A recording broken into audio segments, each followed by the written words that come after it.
शांति।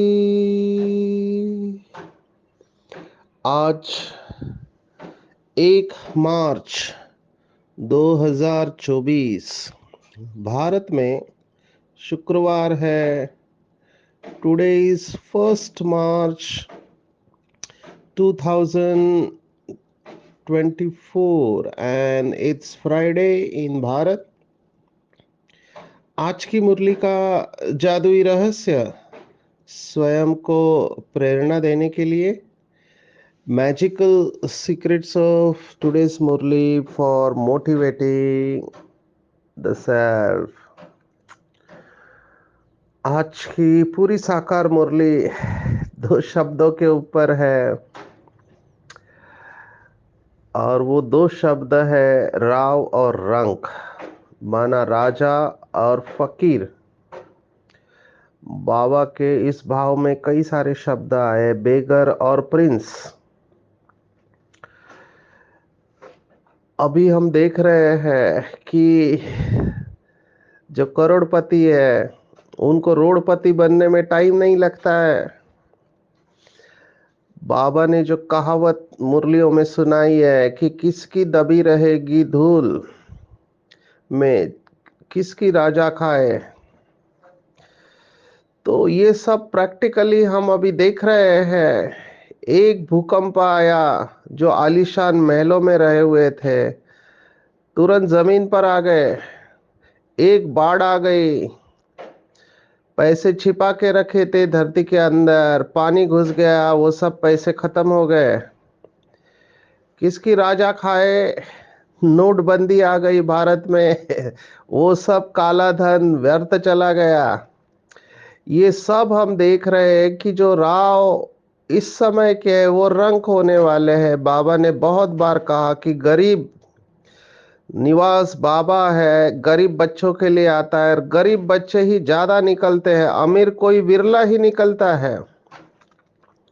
इस समय के अमीरों को हम अमीर भी नहीं कह सकते क्यों नहीं कह सकते? उनको लगता है कि वो स्वर्ग में है। कितने हु इज हु की लिस्ट में आते हैं कि सबसे रिचेस्ट कौन है, तो कई राजाओं का नाम आता है, कई बिजनेसमैन का नाम आता है। आप अगर गहराई में जाओ तो उनका जो पैसे का सुख है वो सापेक्ष है, रिलेटिव है। दूसरे के पास कम है और मेरे पास ज्यादा है इसको वो सुख समझते हैं।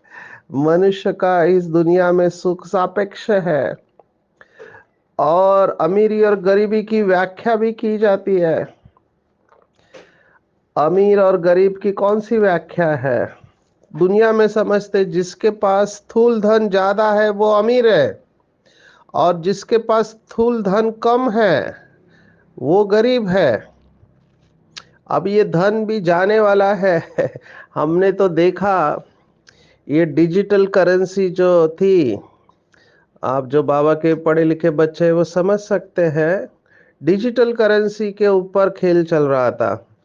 माना कितनी गिरावट है देखो। शुरुआत में सोना और चांदी, हीरे, हम सब बाबा के बच्चे जानते हैं कि सतयुग में जो लेन देन का कारोबार होगा उसको अंग्रेजी में बार्टर ट्रेडिंग कहते हैं। माना आपके पास कुछ चीज है, मेरे पास कुछ चीज है, हम एक्सचेंज करेंगे तो वहाँ लेन देन नहीं होगा। हालांकि हीरे होंगे, सोना होगा, और बाद में फिर हीरे सोना आए, उसके बाद चांदी आया फिर राजा के चित्र वाले मुद्राएं आने लगे तांबे के, और फिर ये भी चला गया, तांबा पीतल गया, तो फिर क्या आया? फिर आए कागज के नोट आए हैं।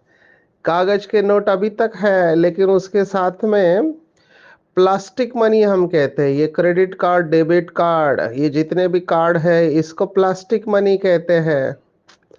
अभी वो भी गया। अभी इंटरनेट बैंकिंग चलता है मोबाइल के द्वारा, यूपीआई, माना ये गूगल पे, पेटीएम वगैरह है। तो ये क्या है? ये डिजिटल ट्रांजैक्शन है, मोबाइल से पेमेंट करते, कहीं दिखाई नहीं देता है पैसा।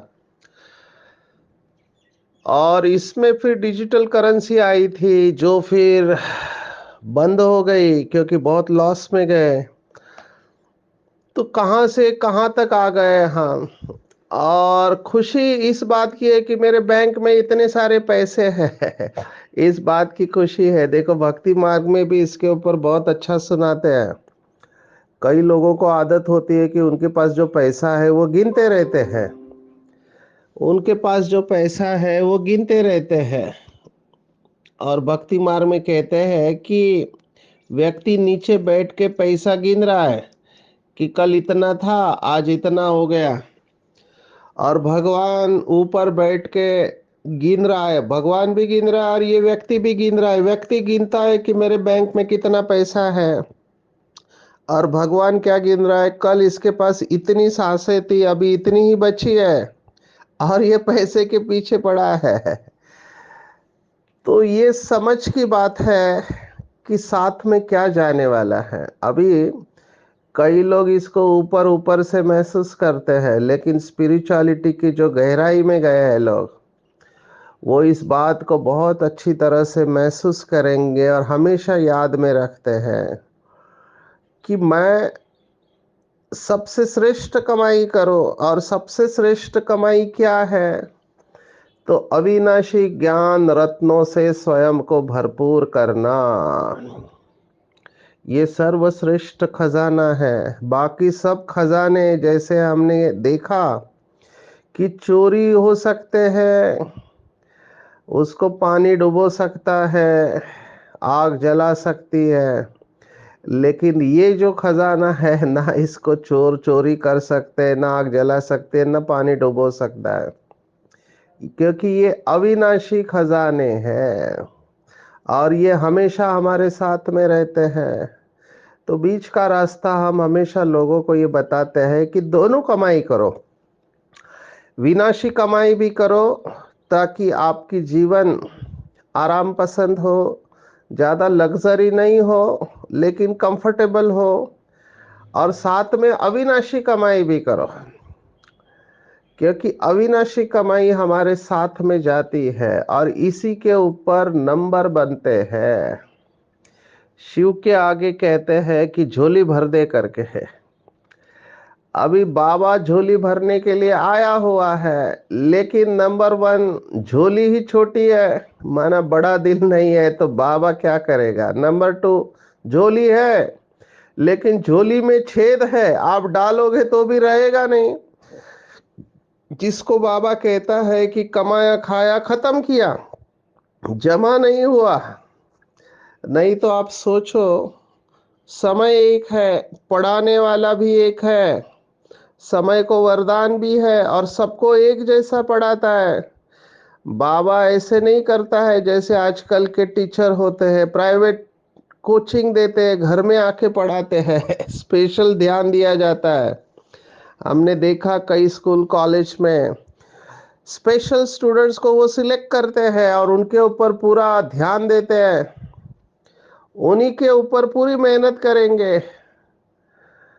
तो ऐसा भी नहीं बाबा करता है कि कुछ लोगों के ऊपर ही ज्यादा ध्यान देता है, बाकी लोगों के ऊपर ध्यान नहीं देता है। नहीं, वो न्यायी है, सबको एक जैसा ही मिला हुआ है। बाबा ने कोई ताला चाबी लगा के नहीं रखा हुआ है, केवल दादियों को, बड़ी बहनों को, भाइयों को मिलेगा, पीछे आने वालों को नहीं मिलेगा, ऐसा नहीं है। खुला भंडार है, जितना लेना चाहो उतना ले लो।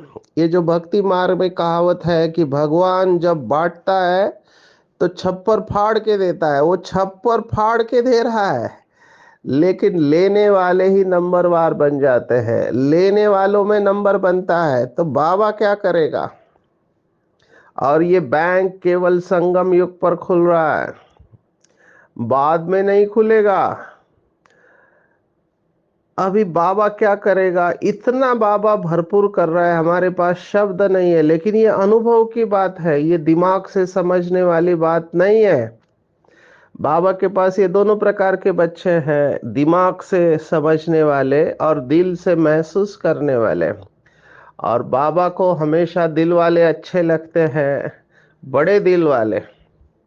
और यही बाबा के बच्चे ऊंच पद के लिए पुरुषार्थ करके नंबर ले लेते हैं, और बाबा को और सभी को यही बच्चे प्यारे लगते हैं।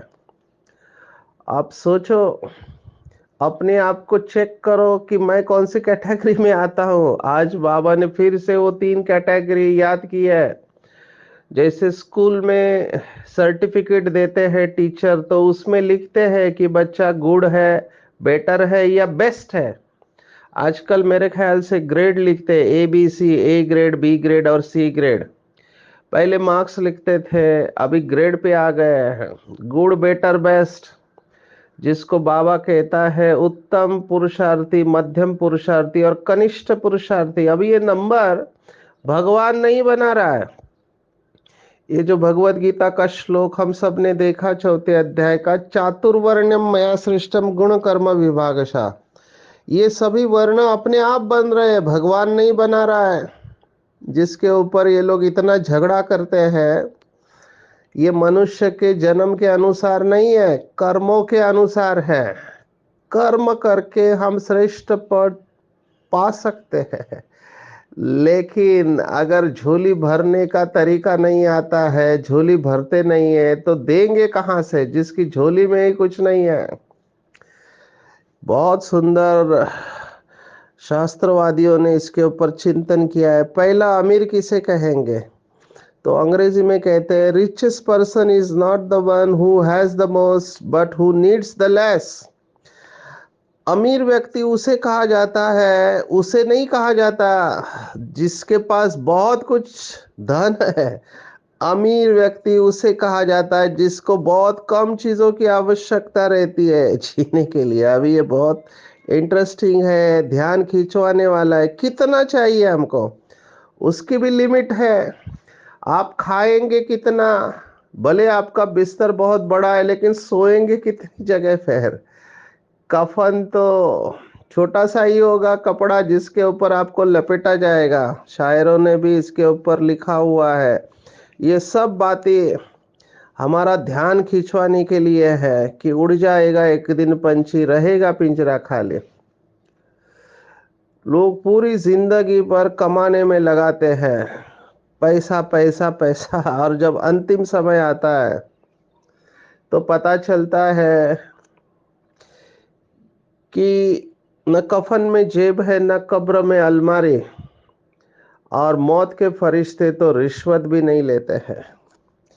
तो उस समय सब खाली छोड़ के जाना होता है, तो रियलाइज करना है कि मैं दोनों कमाई कर रहा हूं। एक फकीर ने पूछा, साधु को पूछा कि मेरी गरीबी को दूर करो, मैं बहुत गरीब हूं। तो साधु ने कहा, तुम गरीब इसलिए हो क्योंकि तुम्हें देना नहीं आता है। तब फकीर हैरान हो गया, उसने कहा, मैं क्या दूं, मेरे पास कुछ है ही नहीं। तब साधु ने कहा, तुम किसी को अपनी मुस्कुराहट दे सकते हो, किसी को 2 उमंग उत्साह के बोल दे सकते हो। आप अगर गहराई से सोचेंगे तो इस समय सबसे ज्यादा इन्हीं चीजों की जरूरत है। लोगों के पास सब कुछ है, लेकिन अंदर की खुशी नहीं है, ओरिजिनल खुशी नहीं है, उमंग उत्साह नहीं है, उदास है। तो इन सब चीजों की ज्यादा जरूरत है। तो चेक करना चाहिए, क्या मैं दाता का बच्चा, मास्टर दाता बन ईश्वरीय अविनाशी ज्ञान रत्नों का दान करता हूं। बाबा ने शब्द इस्तेमाल किया था एक मुरली में, मनहूस होते हैं कई बच्चे हैं।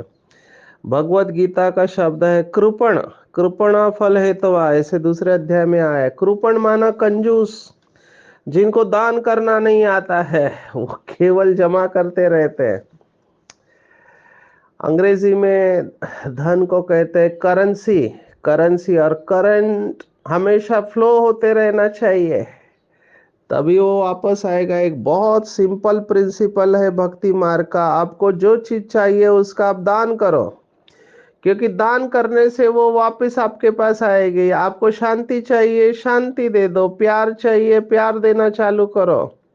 ये सब सर्कुलेशन में होता है। तो जितना जितना बाबा के बच्चे बहुतों को दान करते हैं, उनको बहुतों की आशीर्वाद मिलती है।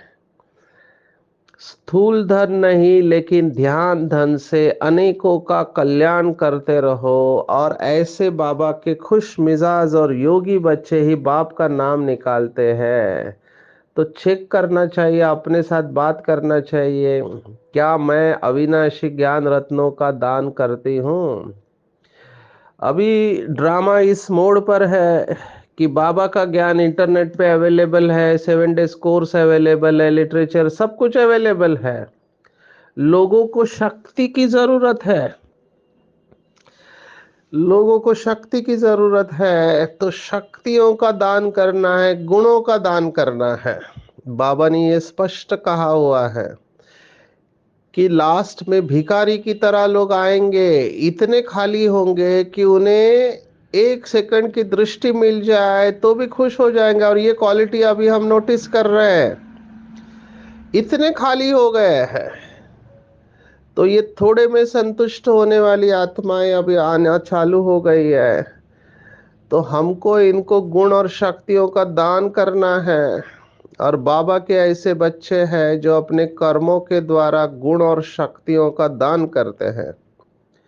वाचा के द्वारा तो बहुत कम सेवा होगी। बाबा ने अभी अव्यक्त मुरली अभी चलाई है, और बाबा के पुराने बच्चे बहुत अच्छी तरह से जानती है कि आगे चलकर ये सब सेवाएं बंद होने वाली है। जैसे मैं उदाहरण देना चाहूंगा कोविड का। कोविड हमारे लिए, सबके लिए बहुत बड़ा पेपर था। हम सब ने महसूस किया कि ऐसे समय पर, जैसे ये इंटरनेशनल इमरजेंसी थी, घर से बाहर नहीं निकल पा रहे, बिजनेस नहीं चल रहा है। आप सोचो लोगों के अंदर कितना डर था, मृत्यु का डर। एक अदृश्य दिखने वाली शक्ति जिसको आंखों से देख भी नहीं सकते हैं, वायरस, उसने सभी को हिला के रख दिया। अच्छे अच्छे साइंटिस्ट भी उसके आगे फेल हो गए। दवाइयां काम नहीं कर रही है, आप सोचो। और उस वक्त सबसे ज्यादा जरूरत किसकी थी? तो सबसे ज्यादा जरूरत थी हिम्मत, शक्ति, यही क्वालिटीज की जरूरत थी। आशावादी बने रहना। होप खत्म हो चुका था, क्या होगा कैसे होगा इसी चिंता में लोग रहे हुए थे। डर का माहौल था। तो इनको हिम्मत देना, उमंग देना, शक्ति देना, यही काम किया। और कोविड में बचे भी वही जिनकी प्रतिकार शक्ति बहुत अच्छी थी। मुझे याद आ रहा है, अभी हम तो फील्ड में थे, पेशेंट को देख रहे थे। उस समय एक इंजेक्शन बहुत डिमांड में था भारत में, उसका नाम है रेमडेसिविर। तो मुझे इतने फोन आ रहे थे, सचिन भाई कैसे भी करके ये इंजेक्शन आप मंगवा लो। अभी ये इंजेक्शन नहीं हुआ जैसे कि ऑक्सीजन हो गया। माना इतना डर बिठा दिया था ये इंडस्ट्री वालों ने कि अगर ये इंजेक्शन नहीं लिया तो आप मर जाओगे। अभी मुझे बीके भाई बहनों के भी फोन आए जिनके पास पैसा है, और उनको एडमिट किया है, लेकिन डॉक्टर कह रहे हैं कि ये इंजेक्शन नहीं अवेलेबल है। अब ये इंजेक्शन कुछ हजारों का, 30,000 में एक इंजेक्शन मिल रहा था। आप सोचो, ये ब्लैक मार्केटिंग भी इस समय चालू हो जाता है। ये सब इमरजेंसी के वक्त की सिचुएशन हमने देखी। और फिर वंडरफुल बात है, बाद में रिजल्ट क्या आया कि ये इंजेक्शन कोई काम का नहीं है। माना इन द प्रोसेस बहुत लोगों ने इसके ऊपर पैसे कमाए। लेकिन ये केओस था, हमको ये समझ में नहीं आ रहा था कि कौन सी दवाई काम कर रही है इसमें। और लास्ट में पता चला आपका पोस्चर, प्रोन पोस्चर, माना पेट के बल पर सोना और बाफ लेना, और आपकी स्टेट ऑफ माइंड, ये बहुत इंपॉर्टेंट है। इसमें जिनकी प्रतिकार शक्ति कम थी, जैसे डायबिटीज वाले, हार्ट डिसीज वाले, तो प्रतिकार शक्ति माना वो फाइट नहीं कर पाए। ये बात सच है कि कई लोगों को निमोनिया जैसे लक्षण इसमें आए और उनका फिर शरीर छूट गया क्योंकि वो उसमें से रिकवर नहीं हो पाए।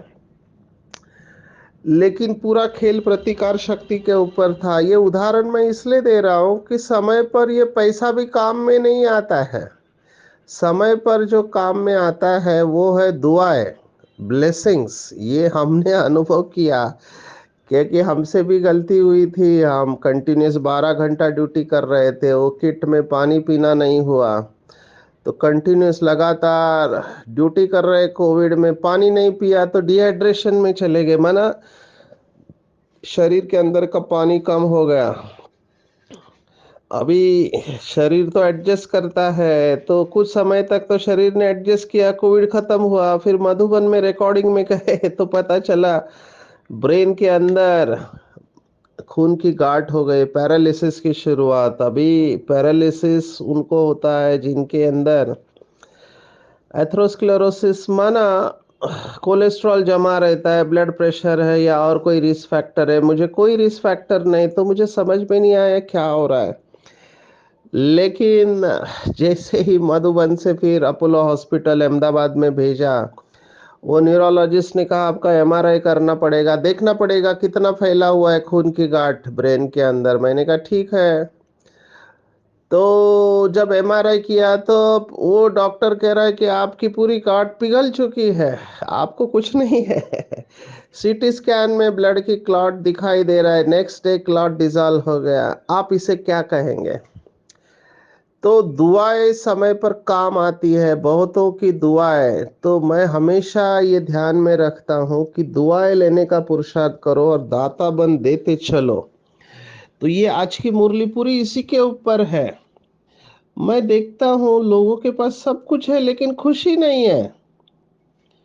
अभी खुशी क्यों नहीं है? क्योंकि इन लोगों को देना नहीं आता है।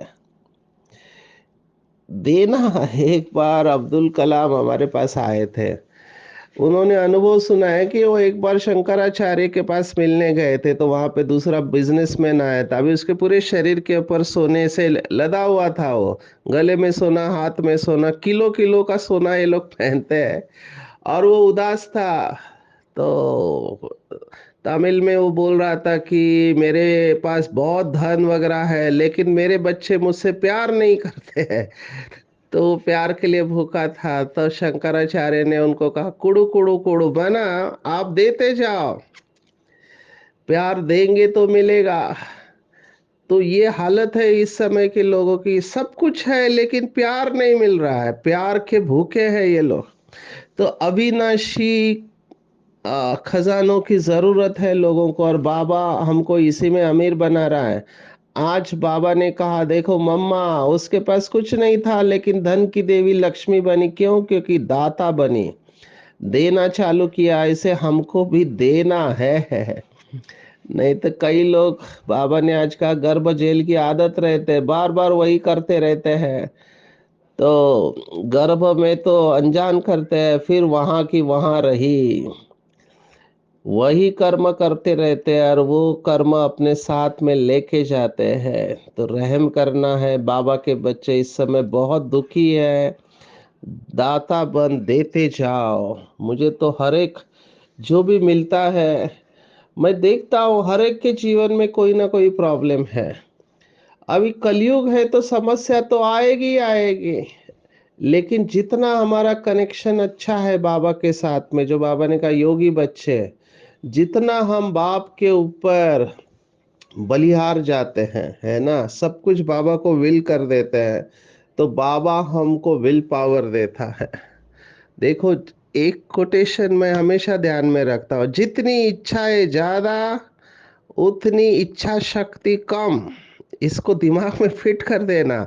जितनी इच्छाएं ज्यादा उतनी इच्छा शक्ति कम, और जितनी इच्छाएं कम उतनी इच्छा शक्ति ज्यादा। दूसरा वाक्य, जितनी इच्छाएं कम उतनी इच्छा शक्ति ज्यादा।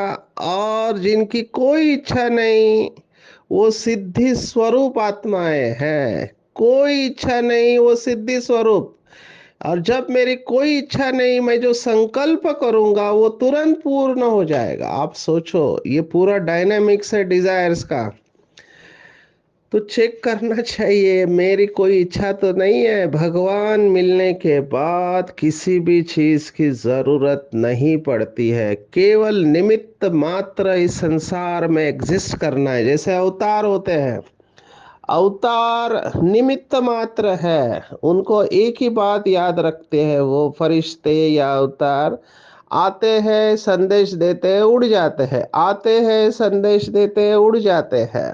वो रहते ही नहीं है, उन्होंने अपना लंगर उठा लिया है, उनकी बुद्धि उपराम रहती है। तो अभी रियलाइज करना है, बाकी सब सिस्टम फेल होने वाला है, बाबा ने कई बार हमको बताया हुआ है। अभी घर गृहस्थ में रहने वाले, जिनके घर में छोटे बच्चे हैं, परिवार है, सब कुछ करना है, लेकिन रहना उपराम है, जिसको बाबा कहते हैं हथ कार्डे दिल यार डे। बाबा तकदीर बनाने के लिए आया है, लेकिन कोई तदबीर ही नहीं करता तो बाबा क्या करेगा। अभी बड़े लोग हैं, उनको जब हम ज्ञान देते, कहते फुर्सत नहीं है। मैं डॉक्टर्स का बहुत सेशन लेता हूँ, तो डॉक्टर्स का एक टिपिकल जवाब रहता है, वो कहते हैं मरने के लिए भी टाइम नहीं है। एक डॉक्टर ने तो कहा जहर खाने के लिए टाइम नहीं मेरे पास। अभी हम इस बात को एक्सेप्ट नहीं करते हैं। मैनेजमेंट के अनुसार समय सभी के पास होता है, और हमको जैसे ऊपर की पोस्ट में जाते हैं, हमको टाइम मैनेज करना बहुत अच्छी तरह से आना चाहिए। हमको पता चलता है time equals to money. Corporate का ये नियम है, कंपनियों का, टाइम माना मनी। एक एक सेकंड की वैल्यू रहती है बड़े बड़े बिजनेसमैन के, तो अपना टाइम वेस्ट नहीं करते। अभी चेक करो, सबसे बड़ा बिजनेसमैन कौन है? हमारे जैसा कोई बिजनेसमैन न हुआ है, न हो सकता है। कोई कितना भी बड़ा बिजनेसमैन हो, लेकिन कदम में पदम कोई कमा ही नहीं सकता है। मुझे तो बहुत खुशी रहती है। मेरे खुशी का सीक्रेट मैं बता रहा हूँ, मैं अपने आप को खाली नहीं छोड़ता हूँ, कुछ ना कुछ करते रहूंगा। या तो मुरली पढ़ूंगा, या लिखूंगा, या स्लाइड्स बनाऊंगा, या काउंसलिंग, बहुत सेवा है। तो अपने आप को बिजी रखते हैं। अभी इस समय मैं जैसे 1 मार्च की मुरली रिकॉर्ड कर रहा हूँ, लेकिन मैं हूँ अभी हिमाचल में, इन एडवांस कर रहा हूँ, क्योंकि मुझे इसके बाद जाना है दीव में। गुजरात में लॉन्चिंग है, दीव में नशा मुक्त भारत अभियान। तो मैं समय को सफल करता रहता हूँ। अभी थोड़ी देर बाद यहाँ पर बीके भाई बहनों का क्लास है, तो उसकी भी तैयारी कर रहे हैं। तो अपने आप को फुल बिजी रखना है ईश्वरीय सेवा में, बाबा की याद में। कोई ऐसा कह नहीं सकता कि हमको सेवा नहीं मिलती है। दिन भर में जो भी आप कर्म करते हैं, आप हाउस वाइफ है, भोजन बना रहे हैं, आप सेंटर संभाल रहे हैं, या आप लौकिक में बिजनेस में है, जो भी आप कर रहे हैं, हर वक्त सिंपल टेक्निक है, बाबा को साथ रखो। उसको दोस्त के रूप में रखो, जीवन साथी के रूप में रखो, बच्चे के रूप में रखो, और फील करो कि बाबा आपके साथ में है। ये संतों ने अनुभव किया है, तो हम तो कर ही सकते हैं। और जितना जितना ये बाबा के साथ का अनुभव होगा, उतना हम ऑटोमेटिकली साक्षी अवस्था में जाएंगे। स्वमान हमारा इमर्ज रहेगा कि हम मास्टर सर्वशक्तिवान है। तो सर्व शक्तियां रहेंगी, तो दिल खुश हो जाएंगे, और रियलाइज होगा कि मेरा ये जीवन अमूल्य है, मैं पद्मा पदम भाग्यशाली आत्मा हूँ। ये सब ऑटोमेटिकली होता है।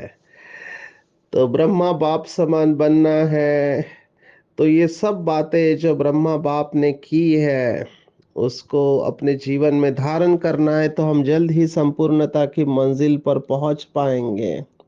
तो आज के पूरे मुरली में टेक होम अगर आप मुझे पूछो, तो देना है, देना है, देना है। जब भक्ति मार्ग में कहते कि हे भगवान, मुझे लेने के लिए नहीं, देने के लायक बनाओ। अगर भक्त भी ये सोचते हैं, अच्छे भक्त दानी होते हैं, तो वो तो दान करते हैं एक जन्म के लिए, लेकिन यहाँ 21 जन्मों की बात है। तो हमको खाली नहीं रहना है सुबह से रात तक। इवन बाबा ने तो यहाँ तक कहा है, बहुत गुह्य बात, कि मम्मा और बाबा की सबसे ज्यादा कमाई नींद में हुई है। आप सोचो, नींद में सबसे ज्यादा कमाई इन्होंने की है। तो हम तो कर ही सकते हैं।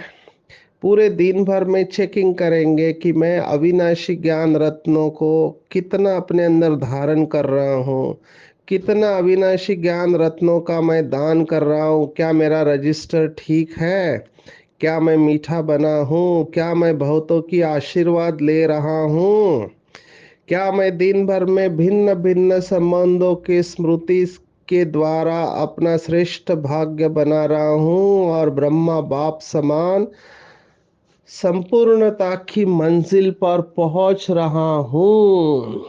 अपने को चेक करेंगे और चेंज करेंगे। अच्छा, ओम शांति।